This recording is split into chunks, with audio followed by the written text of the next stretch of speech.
বাচ্চাদের কোনো নিরাপত্তা নাই। এখানে দেখা গেছে যে আমারও বাচ্চা আছে, যে আমার বাচ্চার আম্মু গোসল করতেছে, আমি দাঁড়িয়ে আছি। কিছু একটা পার্ক বা অন্য কিছু সিস্টেম থাকলে বাচ্চাদের জোন টাইপের, তাহলে বাচ্চাকে রেখে আমরা সবাই এনজয় করতে পারতাম।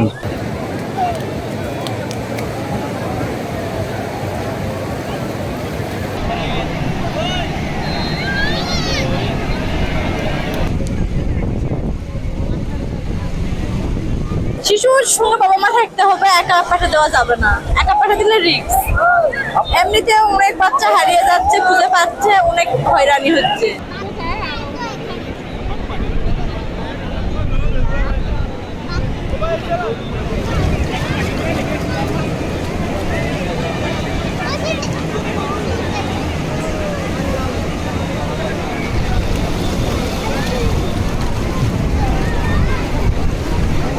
এটা আসলে গার্ডিয়ানদের উপর নির্ভর করে, মানে যার বাচ্চা বা যার সন্তান, এটা তার মানে নিরাপত্তা দিতে হবে, তার চোখে চোখে রাখতে হবে। নিরাপত্তা বিষয়ে এটা মানে প্রত্যেকের বিষয় আর কি, সেটা শুধু বাচ্চা হোক মানে সেটা না, মানে বড় যারা আছে তাদেরও এখানে অনেকে আছে, মানে যে কোনো সময় যে কোনো ধরনের অ্যাক্সিডেন্ট হতে পারে। সেক্ষেত্রে যদি মানে প্রশাসন থেকে যদি কোনো ভালো পর্যাপ্ত ব্যবস্থা থাকে সুরক্ষার বিষয়ে, তাহলে আমার মনে হয় এটা ভালো হয়।